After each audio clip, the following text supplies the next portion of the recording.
आज हम गंगोत्री में फिर से अपने परम प्रिय स्वामी जी पूर्णम गिरी जी पे आए हैं, और जो कि यहाँ हिमालय के बहुत ही महान संत हैं और काफ़ी प्राचीन काल से यहाँ रह रहे हैं। लगभग 50-60 साल इनको हो गए हैं इसी गुफा में, जो हमने पिछली बार भी दिखाया था आपको।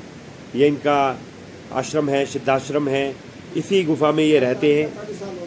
जी स्वामी जी, और इतने सालों से रह के यहाँ पे अपनी तपस्या कर रहे हैं। स्वामी जी हरिओम। और स्वामी जी, कुछ दर्शकों को फिर आपका सत्संग सुनने का मन कर रहा है। बहुत लोग बोल रहे हैं मुझे कि सत्संग का नाम तो है सत्य का संग करना। जी स्वामी जी। और एक होता प्रवचन जी, पर होता दूसरों के, दूसरे के वचन को दोहराना। अब हमारी जो सनातन संस्कृति है, जिसमें आज बहुत बड़ा विवाद खड़ा कर रहे हैं देश के जो ये अपशब्दी लोग हैं, हमारी संस्कृति तो पहले से ही शास्त्रों में लिखित है। जो उन शास्त्रों को जला भी दिया मुगल साम्राज्यों ने, जो नालंदा विश्वविद्यालय में आग लगाई थी, उन पुस्तकों से क्या इनसे विरोध था इनका। तक्षशिला में हमारे शास्त्रों को जलाया गया, जहाँ चाणक्य आचार्य थे, क्या उन पुस्तकों से इनको दुश्मनी थी? वो यही कारण था कि हमारी पुस्तकों में जो विज्ञान लिखा हुआ था, उस विज्ञान को नष्ट करना है इन्होंने। जैसे हमारे शास्त्रों में भगवान आदित्य नारायण सूर्य भगवान के बारे में लिखा है, इसके पास हजारों शक्तियाँ हैं। सूर्य सहस्त्र तेजो राशि कहा गया है। सूर्य के पास तेज राशि, सहस्त्र तेज राशि है। सहस्त्र मानी हजार, हजार तेज राशियाँ हैं उसके पास, जो हमारे को तो कुछ ना के बराबर मिल रही हैं। तो हमारे पूर्व जो ऋषि महर्षियों ने खोज की थी कि सूर्य भगवान को स्नान करके सूर्य को अर्घ देना, तांबे के लोटे में जल भर के उसको जल देना, वो एक जल देना नहीं है, एक साइंस है, विज्ञान है।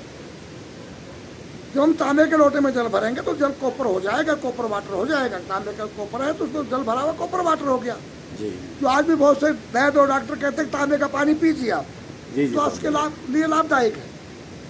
उस जल को जो हम मस्तिष्क के ऊपर से गिराएंगे तो भगवान सूर्य उदय हो रहे हैं, तो वहाँ से जो प्रकाश पड़ेगा, तो भगवान सूर्य के पास इन लोगों ने केवल एक दो चीज़ की खोज की अभी, विटामिन डी की खोज करी है और रेडिएशन की खोज करी है। ऐसी हजारों शक्तियाँ हैं उनके पास, तो वहाँ तक पहुँच भी नहीं पाए, खोज भी नहीं कर पाए। तो विटामिन डी रेडियम को लेकर जब आके उस जल पर टकराती है और इंद्रधनुष बनता है, उसमें 7 रंग बनते हैं। तो हरा रंग जो है, वैसे डॉक्टर लोग कहते हैं कि हरी पत्तियों में पाया जाता है, क्लोरोफिल का होता है। तो नीला किसका है, पीला किसका है, ऑरेंज किसका है, बैंगनी किसका है। जो इंद्रधनुष में 7 कलर, इसमें हरा अगर आ गया तो 6 और बचे। हमारे लोगों ने कहा कि भगवान नारायण के जो है सूर्य के 7 अशुभ हैं। अशुभ का मतलब है दौड़ने वाला, वो आकाश में दौड़ रहे हैं, उसको प्रकाश भी कहा जा सकता है। उसे अनेक अर्थ हो सकते हैं। तो 7 बताया गया। तो इंद्रधनुष में 7 ही कलर क्यों है? 5, 3, 6, 4 क्यों नहीं, या तो 8, 9, 10 क्यों नहीं? 7 पे क्यों अगर गाड़ी खड़ी हो गई? तो पहले कहा कि 7 कलर है और 7 दिखाई दे रहे हैं, और 7 घोड़े बताए गए हैं। तो इस प्रकार से जो ये इतना बड़ा विज्ञान है कि वो 7 रंग किस विटामिन से लैस होकर के, विटामिन डी से, हरा रंग क्लोरोफिल का और विटामिन डी से लैस हो गया है, वो हमारे स्वास्थ्य के लिए क्या करेगा। पीला रंग किसका प्रतीक है, वो जो विटामिन डी से लैस होगा तो किसका प्रतीक हमारे लिए क्या करेगा। तो ये इस प्रकार से भगवान नारायण के पास जो ऐसी पावर है, जो पूरे अनेक ब्रह्मांडों को, जो हमारे सूर्यमंडल के अंदर आ रहे हैं, इस आकाश गंगा में तो करोड़ों अरबों सूर्य हैं। हमारे सूर्य से बड़े भी हैं और हमारे सूर्य से छोटे भी हैं। बिल्कुल। तो ये हमारे जो सूर्यमंडल का जो ब्रह्मांड है, इसमें अनेक प्रकार की ऊर्जाएं, शक्तियाँ दे रहा है। अभी सूर्य प्लेटों के द्वारा बैटरी चार्ज करके गाड़ियाँ चला रहे हैं, मशीनें चला रहे हैं, बिजली पैदा कर रहे हैं, तो सूर्य से हो रहा है। वो एक पावर है उसकी, जो है जो सहस्त्र तेजो राशि कहा है, वो 1000 तेज राशि में एक वो भी है, जो उस प्रकार की ऊर्जा से उत्पन्न वो चीज़ कर रहा है। तो हमारे शरीर के अंदर अगर हम उनका सदुपयोग करें, या वो मार्ग मिले सदुपयोग करने का, तब तो चीज़ मिलती है। लेकिन जब मिलेगी कहाँ से? पहले कह रहे सनातन तो जो है एड्स है, डेंगू है, मलेरिया है, अरे हाँ, सनातन से पहले कौन था? पहले ये तो बता दो तुम्हारा बाप दादा कौन था? मुसलमान साम्राज्य 2000 वर्ष से आया होगा, 3000 से आया होगा, 5000 से आया होगा। ईसाई वर्ष कब से आया? यीशु मसीह से आया। उससे पहले क्या था? बुद्ध से पहले, बौद्ध से पहले बुद्ध नहीं था, तब क्या था? सनातन था। लेकिन आज ये रूढ़िवादी जो किसी के नहीं है, ये अपने माँ बाप के भी नहीं है, ये बुढ़े हो जाएंगे तो कोई वृद्धाश्रम में छोड़ जाएंगे ये लोग। कल्चर वैसा। तो ये कल्चर बदलता ही गया, हमारी संस्कृति को बदल दिया गया। हमें पढ़ाया नहीं जा रहा है कि हमारे पूर्वज ऐसा क्यों करते थे, उस पर रिसर्च होनी चाहिए।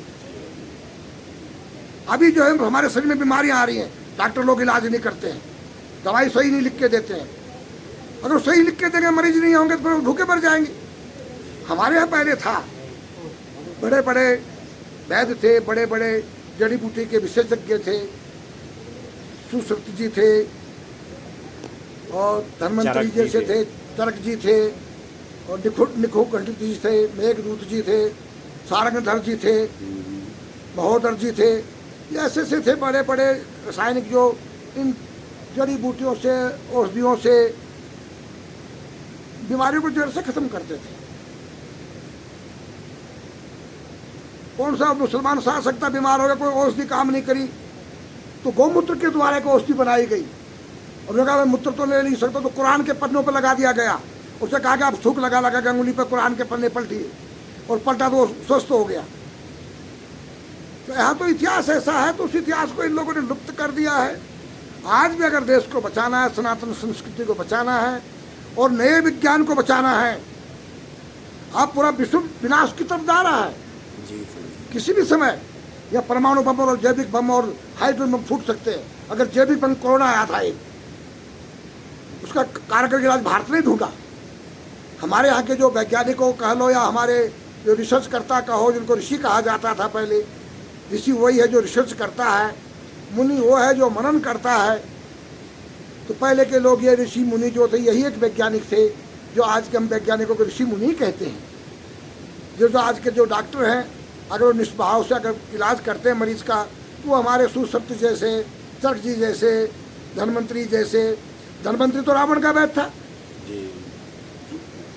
सुपेन वेद रावण का था, और लक्ष्मण को शक्ति लग गई, उसको लाया गया और राम से कहा, हे राम, जानते हो मैं रावण का वैद्य हूँ, राम और रावण का युद्ध हो रहा है, मैं चाहूँ लक्ष्मण को मैं उल्टी दवाई देके मार सकता हूँ।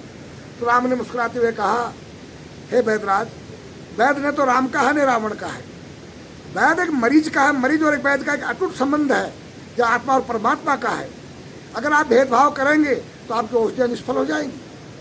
तो ये भाव हुआ करता था उस काल में, तब उन्होंने औषधि का इलाज करके लक्ष्मण को प्राण दान दिया। तो हमारे यहाँ तो ऐसी ऐसी चीज़ें, संरचनाएँ हमारे शास्त्रों में लिखी हैं। तो मैं तो सरकार से भी और जनता से भी यही अनुरोध करूँगा कि उन चीज़ों को नहीं होने दिया जाए, उनको हमारे के पास बढ़ाया जाए और उसको आगे से आगे बढ़ाकर उसके ऊपर शोध किया जाए, रिसर्च किया जाए। जो हमारे लिखा है कि भगवान सूर्य नारायण के पास 1000 पावर है, 1000 शक्तियाँ हैं, वो शक्तियाँ क्या हैं, उन पर रिसर्च हो, खोज हो। जैसे भी हमारा आदित्ययान गया है, तो वो देखेगा और फिर और आगे बढ़ाएंगे। ये पहले से भी ऐसा चलता रहा था, आज भी चलता। जैसे हनुमान जी तो सूर्य को मुँह में खा दिया था, ये तो जा भी नहीं पा रहे हैं। संपाति और जटायु 2 भाई थे, ये दोनों सूर्य के पास जाने लगे। जटायु लौट गया, संपाति नहीं माना, तो उसके पंख जल गए बेचारे नज़दीक जाने पर, और वो गिर पड़ा समुद्र के किनारे। तो ऐसी बात नहीं कि हमारे लोगों तो पहले भी खोज करी है सूर्य के पास जाने की, उसे तो खा ही लिया है, कोई नज़दीक है तो पंख जल गए। तो इसलिए तो ऐसी चीज़ें हैं। तो आज हमारी जो संस्कृति है इसको लुप्त न होने दिया जाए। सरकार को चाहिए हमारे जो शास्त्र हैं इनको आगे से आगे बताया जाए और इनको खोज किया जाए और इन पर रिसर्च हो। और मैं किसी भी धर्म या किसी भी संस्कृति का अपमान नहीं करता हूँ, लेकिन हाँ मैं ये जानता हूँ कि अगर हमारी संस्कृति का कोई अपमान करता है तो उसके अपमान करने में हमें कोई आपत्ति नहीं है। फिर सत्य के साथ सत्य बनना पड़ेगा। अगर तुम हमारे देवी देवता हमारी संस्कृति का अपमान करके गालियाँ दोगे तो हम तुम्हारी पूजा थोड़ी करेंगे। हाँ, अगर तुम्हें तुम्हारी पूजा का सम्मान चाहिए तो हमारी संस्कृति का सम्मान और पूजा करिए। तो हम स्वतः ही आपके सम्मान करेंगे। जबकि हमारे देश का नाम है धर्मनिरपेक्ष रखा गया है। या अलग अलग कानून नहीं होने चाहिए। जब देश आज़ाद हो गया तो वक्फ बोर्ड क्यों बना, इस्लाम बोर्ड क्यों बना? धर्मनिरपेक्ष है। धर्मनिरपेक्ष तो भगवान शिव ने किया। अपने गले में काला सांप डाला, जो शत्रु है काट देगा मर जाएगा, डाल के देख ले कोई। अपने पास बैल और घरवाली के पास शेर है, दोनों की कितनी दोस्ती है सभी लोग जानते होंगे। एक लड़के के पास चूहा और गले में सांप है, दोनों की बहुत अच्छी दोस्ती है। एक लड़के के पास मोर है और अपने गले में सांप, दोनों की अच्छी दोस्ती है।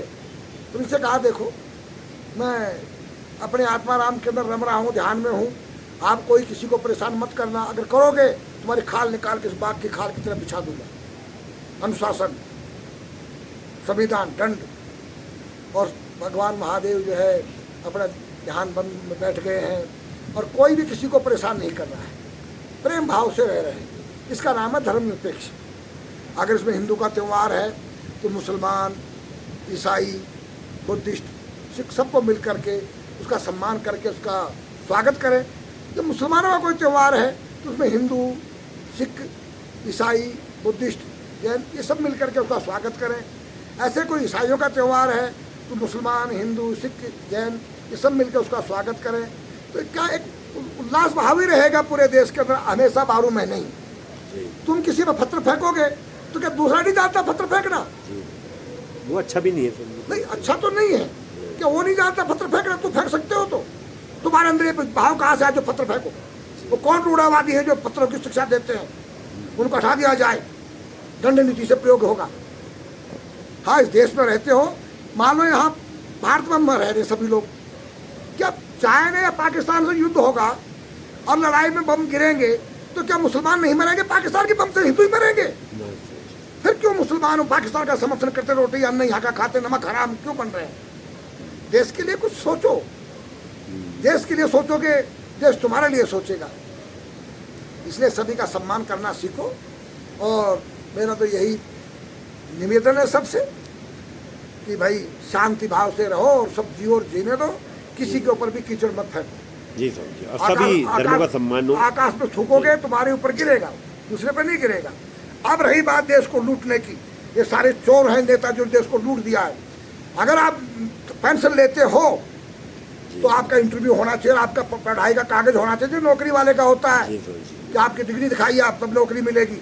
इनकी क्यों नहीं डिग्री देखी जाती है? इनका क्यों नहीं इंटरव्यू होता? पेंशन, फौज की पेंशन खत्म कर दी गई, जो बॉर्डर में खड़ा रात दिन जिसके भरोसे हम सो रहे हैं। और नेताओं की किस बात की पेंशन? 5 साल में एक पेंशन, दूसरे साल में फिर पेंशन, 10 पेंशन मिल रही है इनको। ये क्या है सब? तुम नौकर हो तो नौकर की तरह रहना होगा। अगर तुम सेवा करते हो तो कोई पेंशन नहीं, कोई तनख्वाह नहीं, रोटी खाओ, कपड़ा पहनो और अपने देश की सेवा करो। इस पर विचार होना चाहिए जनता को कि ये नौकर है या सेवक है। अगर नौकर है तो इनका इंटरव्यू हो, इनकी पढ़ाई का एजुकेशन हो कि कहाँ तक पढ़े हो, डिग्री दिखाओ, तब नेता का टिकट मिलेगा, नहीं तो नहीं। ये सुप्रीम कोर्ट को, राष्ट्रपति को और हमारे जो है चुनाव आयोग को इस चीज़ों पर ध्यान देना चाहिए। अगर तुम सेवक हो तो कोई बात नहीं, तुम्हें कोई पेंशन नहीं, कोई तनख्वाह नहीं, खाओ पियो और देश की सेवा करो। ये होना चाहिए, इन चीज़ों पर विचार होना चाहिए। और देश को मैं ये चाहता हूँ कि अगर हमारा देश में हम सभी लोग हैं, ये तो है नहीं, अगर इस देश का, भारत का नाम बदनाम करोगे तो इसमें आप भी हैं, हम भी हैं। अभी इसी गंगोत्री क्षेत्र में हम रहते हैं, अगर एक महात्मा को गलत काम कर रहा है तो सभी महात्माओं पे आ गए और गंगोत्री के महात्माओं ने ऐसा करा जी। अगर भारत में तुम रह कर तो कह रहे हो भारत में कोई नेता गड़बड़ कर रहा है, वो भारत के नेता ऐसे हो गए तो सभी नेता उसमें अच्छे बुरे सभी आ गए। बुरे बुरे नहीं होते, अच्छे भी हैं, बुरे भी हैं।